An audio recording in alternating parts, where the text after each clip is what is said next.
Assalamualaikum warahmatullahi wabarakatuh.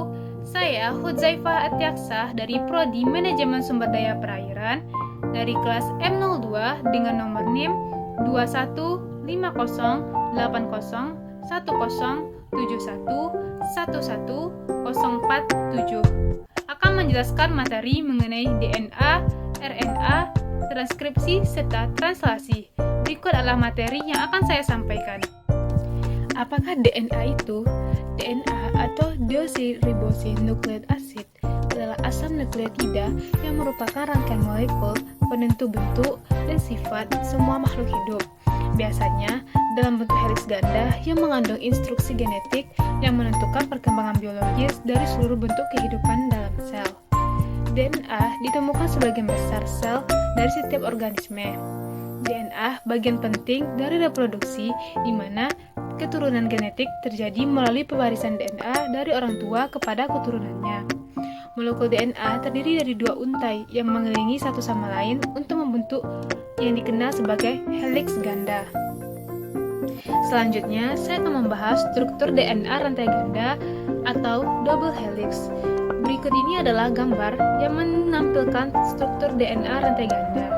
Dalam biologi molekuler, pilihan ganda atau heliks ganda, ular rangkap, dan lainnya adalah struktur yang dibentuk oleh molekul-molekul asam nukleat seperti DNA, yaitu berbentuk sepasang rantai atau uliran yang saling terpilin.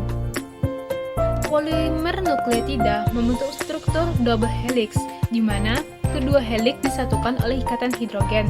Seperti pada gambar di samping terdapat ikatan hidrogennya, yang dimana ikatan hidrogen tersebut terjadi di antara dua basa nitrogen, yaitu pasangan basa nitrogen, purin dan pirimidin yang saling berpasangan, seperti pada gambar di samping. Bentuk double helix menyerupai gelombang yang tersusun dari pita yang dipilin dengan menggunakan warna merah dan warna biru di sekitar sumbu yang sama. Struktur bentuk DNA double helix ini terbentuk dari polinukleotida yang terhubung dari fosfodiester. Struktur ini terbentuk dari dua buah pita yang berbeda ukurannya. Jadi, struktur DNA merupakan gabungan dari nukleotida yang tersusun atas gula deoksiribosa, fosfat, dan basa. Selanjutnya, kita akan membahas tentang nukleotida. Apakah nukleotida itu? Nukleotida adalah senyawa organik yang terdiri dari sebuah nukleosida dan sebuah gugus fosfat. Pada gambar di samping kita melihat bahwa nukleotida berperan sebagai monomer yang menyusun polimer, yaitu berupa asam nukleat, ada asam deoksiribonukleat dan asam ribonukleat. Keduanya adalah biomolekul. Nukleotida diperoleh dari makanan dan juga disintesis dari H3 ke nutrien. Selanjutnya, struktur nukleotida. Struktur nukleotida pada gambar yang saya tampilkan mengandung gula berkarbon 5, yaitu deoksiribosa yang terletak pada bagian tengah, dan sebuah nukleobasa yaitu adenina pada kanan atas, dan sebuah gugus fosfat sebelah kiri. Gula deoksiribosa bergabung dengan nukleobasa membentuk sebuah deoksiribonukleosida yang disebut deoxadenosina. Sedangkan keseluruhan struktur termasuk gugus fosfat adalah sebuah nukleotida dengan nama deoksidenosina monofosfat. Satu nukleotida terdiri dari 3 gugus senyawa. Apa sajakah gugus senyawa tersebut? Yang pertama ada gula deoksiribosa, yang kedua ada fosfat, ketiga ada basa nitrogen, yang terakhir basa nitrogen tersebut. Gula yang menyusun DNA tergolong dalam gula pentosa, yaitu gula yang atomnya karbonnya 5. Penyusun nukleotida. Apa sajakah penyusun nukleotida? Satu nukleotida terdiri dari 3 gugus senyawa. Yang pertama ada gula deoksiribosa. Yang kedua ada fosfat.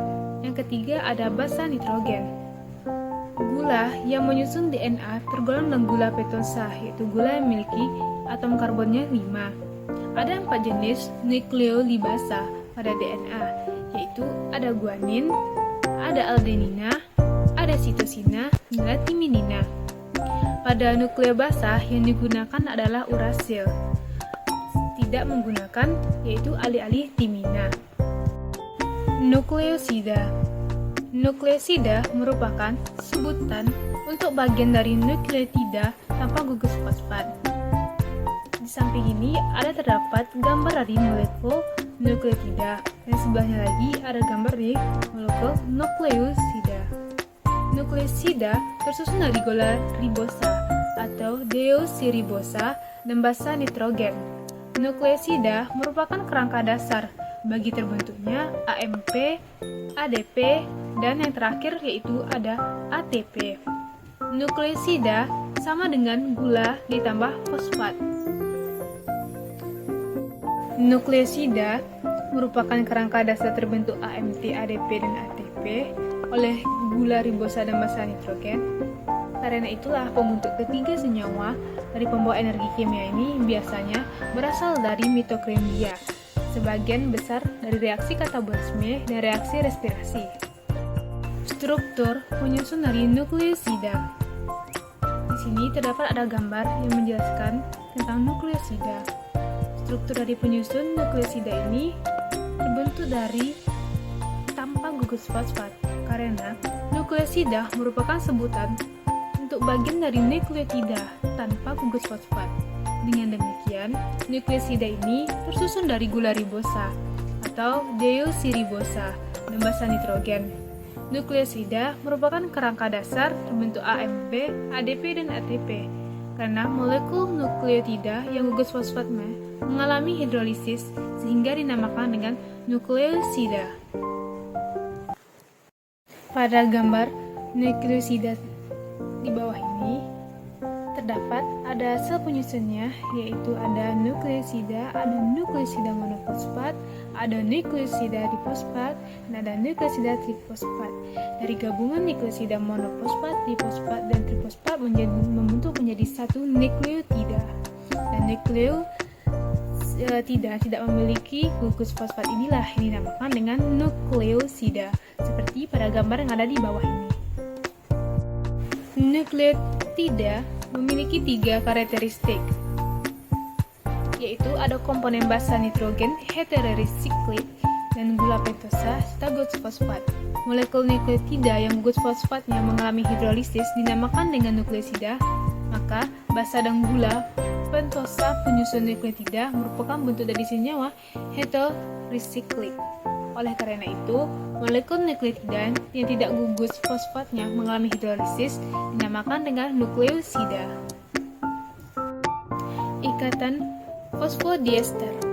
Ikatan fosfodiester adalah pusat dari semua kehidupan di bumi karena mereka membentuk tulang punggung untayan asam nukleat dalam DNA dan RNA. Ikatan fosfodiester terjadi ketika tepatnya 2 gugus hidroksil dalam asam fosfat bereaksi dengan gugus hidroksil pada molekul lain untuk membentuk 2 ikatan ester. Pada gambar di bawah ini, ikatan fosfodiester dalam DNA dan RNA dihubungkan oleh antara atom karbon pada posisi 3 dari satu molekul gula dan atom karbon pada posisi 5 dari atom lain. Deoksiribosa dalam DNA dan ribosa dalam RNA. Ikatan kovalen yang kuat terbentuk antara gugus fosfat dan 2 cincin karbohidrat berkarbon 5 pentosa di atas 2 ikatan ester. Ikatan fosfodiester terjadi ketika tepatnya 2 gugus hidroksil dalam asam fosfat bereaksi dengan gugus hidroksil pada molekul lain untuk membentuk 2 ikatan ester. Basa nitrogen dan penyusun DNA. Basa nitrogen berasal dari golongan purin dan pirimidin. Basa purin tersusun atas adenin atau A dan guanin atau G. Sedangkan basa pirimidin tersusun atas sitosin atau C dan timin atau T. Dalam molekul DNA, adenin selalu berpasangan dengan timin, sedangkan sitosin selalu berpasangan dengan timin. ada 4 basa nitrogen yang merupakan unit pembentuk DNA. Seperti pada gambar di samping ini. Yang pertama, ada adenin atau A, ada guanin atau G, ada sitosin atau C, dan ada timin atau T. Gambar di bawah ini merupakan 4 basa nitrogen yang saya sebutkan tadi, adenin, guanin, sitosin, dan timin. Pasangan basa. Pasangan basa merupakan 20 kulit tidak dalam DNA atau RNA yang sedang berkomplementer dan terhubung dalam ikatan hidrogen. Pasangan basa sering disebut dengan rimpi atau base pairs. Adanya pembentukan basa ini yang menyebabkan dua untaian DNA saling melengkapi yang terikat komplementer. Basa nitrogen yang berasal dari golongan purin dan pirimidin. Basa purin tersusun atas adenin atau A dan guanin atau G. Sedangkan basa pirimidin tersusun atas sitosin atau C dan timin atau T. Di dalam molekul DNA, adenin selalu berpasangan dengan timin, sedangkan sitosin selalu berpasangan dengan guanin. Seperti pada gambar yang ada di samping ini. Ikatan hidrogen terdiri dari basa nitrogennya, yaitu C, yang berpasangan dengan G. Terdapat juga yang berwarna oranye ini dinamakan dengan fosfat, dan yang berwarna biru di samping basa nitrogen C dinamakan dengan deoksiribosa. Macam-macam DNA. Yang pertama ada aDNA. aDNA mempunyai 11 basa berputaran lebih aktif dalam sel dibanding dengan bDNA. Yang kedua ada bDNA. bDNA mempunyai 1 basa berputaran digunakan dalam replikasi RNA. Yang ketiga ada zDNA mempunyai 12 perputaran dan digunakan dalam penerjemahan RNA. Yang terakhir ada cDNA. Biasanya dikenal dengan klon, merupakan bagian yang digunakan untuk pengujian obat atau identifikasi penyakit. Di bawah ini merupakan gambar dari macam-macam DNA yang ada aDNA, bDNA, cDNA, dan zDNA. Di sini kita bisa melihat perbedaan dari DNA yang tadi. Selanjutnya RNA. RNA merupakan polimer yang tersusun dari sejumlah nukleotida. Setiap nukleotida mempunyai 1 gugus fosfat, 1 gugus pentosa, dan 1 gugus basa nitrogen atau basa N, seperti pada gambar yang ada di samping ini. RNA sebagai makromolekul polinukleotida berupa rantai tunggal dan tidak berpilin. RNA merupakan hasil transkripsi dari suatu fragmen DNA sehingga RNA sebagai polimer yang jauh lebih pendek apabila dibandingkan dengan DNA, seperti pada gambar di bawah ini. Asam nukleat yang merupakan molekul polimer yang terlibat dalam berbagai peran dalam mengkode, dekode, regulasi, ekspresi gen. RNA dan DNA adalah asam nukleat dan bersama dengan protein dan karbohidrat yang merupakan 4 makromolekul utama yang penting untuk semua kehidupan untuk diketahui. Struktur RNA. RNA merupakan polimer yang tersusun dari sejumlah nukleotida. Setiap nukleotida mempunyai 1 gugus fosfat, 1 gugus pentosa, dan 1 gugus basa nitrogen atau basa N. Polimer tersusun dari ikatan berselang-seling gugus fosfat dari 1 nukleotida dengan gugus pentosa dari nukleotida lainnya. Di bawah ini merupakan gambar dari struktur RNA. Di sini kita bisa melihat adanya adenin pada RNA, guanin, urasil, dan sitosin. Dan juga bisa melihat adanya ribose, dan ada transfer RNA, dan ada ribomasal RNA. Unit-unit gula dalam RNA berupa ribosa. Ribosa mengandung sebuah gugus 2 hidroksi yang tidak terdapat dia karboribosa. nukleotida, gula pentosa, dan nitrogen. Nukleotida terdiri dari 3 komponen utama, yaitu ada gula pentosa, gula berkarbon 5, gugus fosfat, gula pentosa, dan yang terakhir ada basa nitrogen. Terus, gula pentosa. Gula pentosa penyusunnya asam nukleat, yaitu 2-deoksyderibosa dan deribosa. Basa nitrogen heterosiklit terikat secara kovalen dengan pentosa dalam ikatan glikolisil. Ikatannya tersebut terjadi antara karbon 1 pada pentosa dengan nitrogen nomor 1 pada pirimidin dan nitrogen pada nomor 9 pada purin. Di bawah ini ada gambar dari nukleotida dan gambar dari gula pentosa. Penyusun basa nitrogen. Basa nitrogen heterosiklit yang menyusun nukleotida yaitu purin dan pirimidin. Ada 4 basa nitrogen yang merupakan unit pembentuk DNA, yaitu ada adenin atau A, guanin atau G, sitosin atau C, dan timin atau T. Pada gambar ini kita bisa melihat adenin, guanin, sitosin, dan timin, yaitu merupakan penyusun dari basa nitrogen. Sedangkan pembentuk RNA yaitu ada adenin atau A, guanin atau G, sitosin atau C, dan urasil atau U. Macam RNA. Yang pertama ada mRNA, yaitu messenger RNA atau RNN duta atau dRNA yang terdapat di dalam inti sel dan di sitoplasma. mRNA merupakan molekul untar tunggal. Fungsinya membawa informasi genetik dari DNA ke ribosom. Yang kedua ada tRNA, yaitu transfer RNA, adalah RNA terpendek yang bertindak sebagai penerjemah dari kodon mRNA.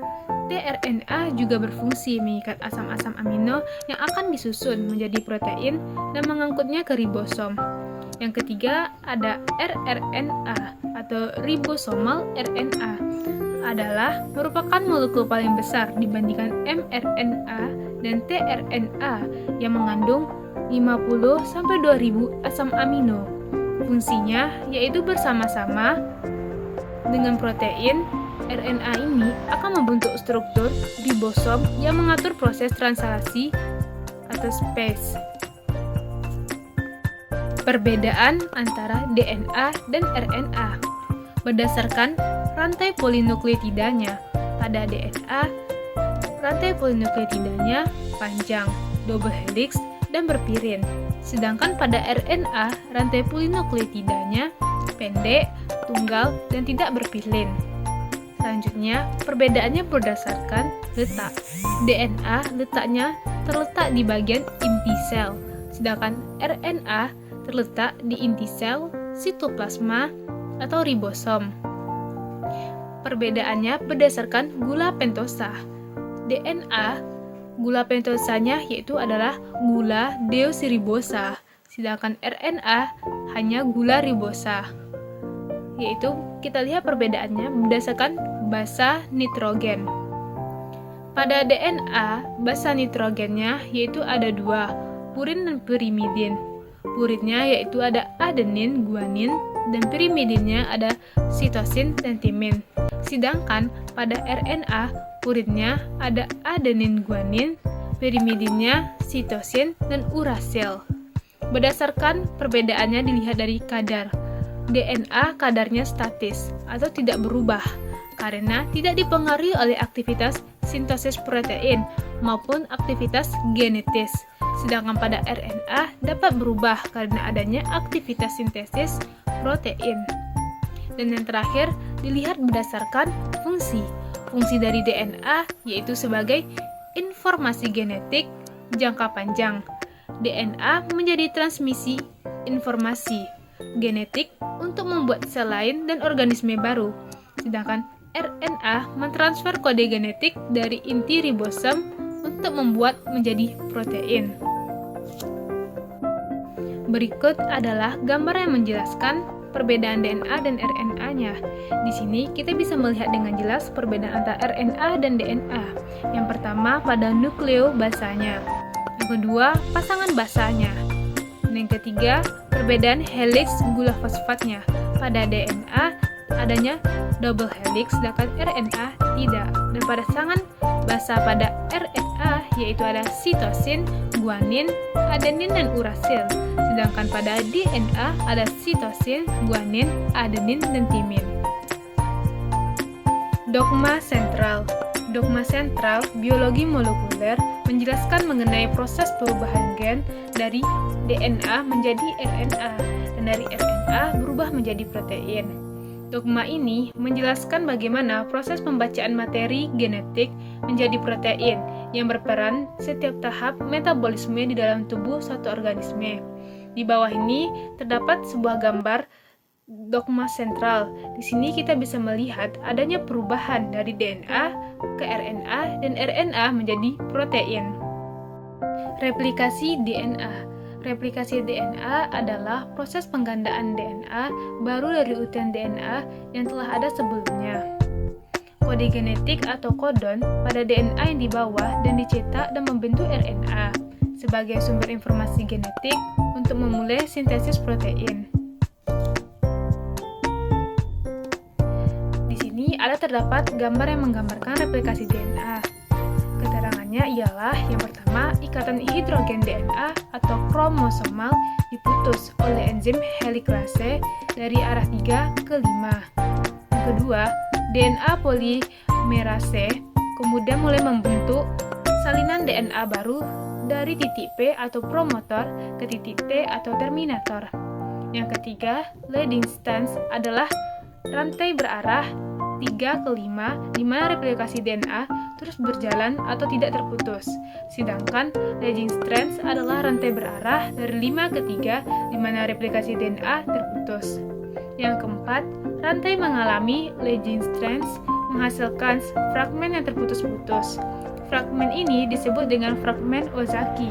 Yang kelima, fragmen Ozaki kemudian diperbaiki oleh enzim ligase untuk membentuk DNA baru. Yang keenam, maka terbentuklah DNA baru dari hasil replikasi DNA kromosomal. Selanjutnya, transkripsi dan tahapan inisiasi, elongasi, dan terminasi. Transkripsi adalah proses pencetakan rantai mRNA atau RNAD oleh DNA template. Transkripsi terjadi di dalam nukleus dan dikatalis oleh enzim RNA polimerase. Transkripsi terdiri dari 3 tahapan, yaitu ada inisiasi, permulaan, elongasi, pemanjangan, dan terakhir yaitu terminasi atau pengakhiran. Berikut adalah 3 tahapan dari transkripsi. Yang pertama, inisiasi adalah terikatnya RNA polimerase pada rantai DNA atau promoter. Lalu RNA polimerase akan memisahkan rantai ganda DNA dan menyiapkan template atau cetakan untayan tunggal untuk ditranskripsi. Yang kedua ada elongasi, adalah bergeraknya RNA polimerase di sepanjang untayan DNA yang bertindak sebagai cetakan DNA template atau RNA polimerase kemudian akan membentuk molekul RNA menjadi sebuah rantai RNA. Yang ketiga, terminasi adalah tanda bahwa proses transkripsi telah selesai. RNA polimerase akan melepaskan hasil transkripsi RNA. Berikut adalah gambar tentang proses transkripsi. Yang pertama, tahapan inisiasi atau permulaan. Tahapannya adalah 1. RNA polimerase melekat pada daerah promoter atau pangkal transkripsi untuk memulai transkripsi. Yang kedua, RNA polimerase kemudian berikatan dan kumpulan protein sehingga membentuk kompleks inisiasi transkripsi. Yang ketiga, RNA polimerase membuka untayan rantai ganda DNA. Yang kedua, ada elongasi atau pemanjangan. Tahapan ini yang pertama, setelah rantai ganda terbuka, RNA polimerase kemudian menyusul untayan nukleotida RNA dari arah 5 ke 3 sesuai dengan pasangan basa nitrogen, sehingga terjadinya pemanjangan RNA. Yang kedua, RNA akan membentuk pasangan basa adenin dan urasil. Yang ketiga, yaitu tahapan terminasi. Tahapan 1, terminasi terjadi di daerah terminator. Daerah ini memiliki urutan DNA yang berfungsi menghentikan proses transkripsi. Yang kedua, ada rantai DNA menyatu kembali, kemudian RNA, polimerase, dan mRNA yang telah terbentuk akan terlepas dari DNA. mRNA atau messenger RNA merupakan RNA yang mengandung kode genetik atau kodon hasil dari transkripsi nitrogen pada DNA yang menjadi cetakan untuk menjadi urutan asam amino polipeptida yang mengkode suatu protein tertentu. 3. Kemudian mRNA akan keluar dari inti sel melalui pori-pori nukleus dan masuk ke dalam sitosol. Selanjutnya kita akan masuk membahas tentang translasi dan mekanisme enzim yang berperan.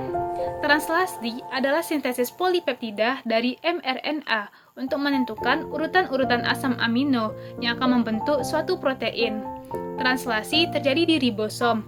Pada tahap ini, sel harus menerjemahkan kode genetik atau kodon. Selanjutnya, kodon adalah 3 nukleotida pada urutan mRNA yang dapat diterjemahkan menjadi urutan asam amino. Urutan asam amino akan mengkode suatu protein spesifik. Translasi dibagi menjadi 3 tahapan. Yang pertama ada inisiasi, yaitu translasi diawali ketika mRNA dan tRNA inisiator berikatan dengan ribosom subunit kecil.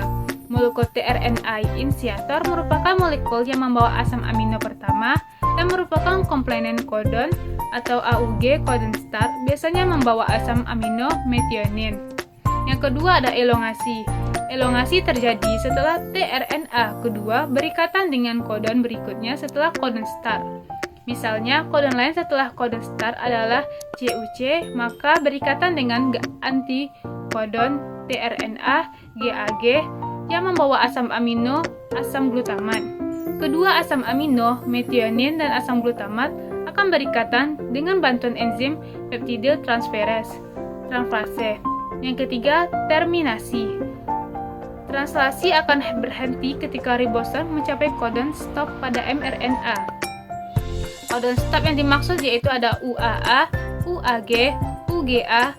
Codon stop tidak berikatan dengan tRNA, namun berikatan dengan protein khusus yang disebut sebagai release factor atau faktor pelepas. Translasi mekanisme, dan enzim yang berperan pada proses translasi. Berikut adalah gambar yang menjelaskan dari tahapan inisiasi.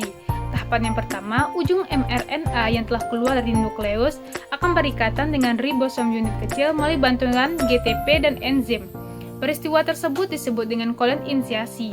Yang kedua, kodon inisiasi tersebut adalah AUG. Kodon AUG memberikan sinyal untuk memulai proses translasi. Yang ketiga, kemudian tRNA atau transfer RNA antikodon UAC membawa asam amino metionin melekat pada kodon inisial AUG. tRNA antikodon UAC merupakan komplementer dari kodon AUG. tRNA sendiri berfungsi untuk menghantarkan informasi genetik mRNA dari sitoplasma menuju ribosom untuk disusun menjadi protein. Yang kedua ada elongasi. Ini adalah gambar yang menjelaskan tahapan elongasi. Yang pertama ini, kodon yang dibawa oleh mRNA akan diterjemahkan oleh satu persatu menjadi asam amino. Yang kedua, asam amino berikutnya akan ditambahkan satu persatu dari asam amino pertama. Yang ketiga, asam amino pertama atau metionin segera lepas dari ribosom tRNA kembali ke sitoplasma untuk mengulangi fungsinya. tRNA berikut datang untuk berpasangan dengan kodon mRNA berikutnya. Yang keempat, setelah itu masing-masing asam amino akan digabungkan oleh tRNA. Yang kelima, gabungan asam amino tersebut akan membentuk rantaian polipeptida yang dikatalisasi oleh rRNA atau ribosonal RNA terdapat pada ribosom subunit besar yang berfungsi sebagai enzim pembentuk ikatan peptida yang menyambungkan polipeptida antar asam amino. Yang ketiga, ada gambar yang menjelaskan tentang terminasi atau pengakhiran translasi. 1. Proses translasi berakhir ketika salah satu kodon stop mRNA atau UAA, UAG, dan UGA melekat pada ribosom. Yang kedua, polipeptida atau protein yang terbentuk akan terlepas dari ribosom yang terjadi pelepasan subunit ribosom menjadi subunit besar dan kecil. Yang terakhir, protein yang telah disintesis mengalami proses post-translasi pada tahap ini. Protein dapat berikatan dengan karbohidrat atau dipecah kembali menjadi beberapa polipeptida. Berikut adalah sumber rujukan yang telah digunakan. Sekian hasil dari materi yang saya sampaikan. Mohon maaf apabila ada kekurangan penyampaian. Saya akhiri dengan wassalamualaikum warahmatullahi wabarakatuh.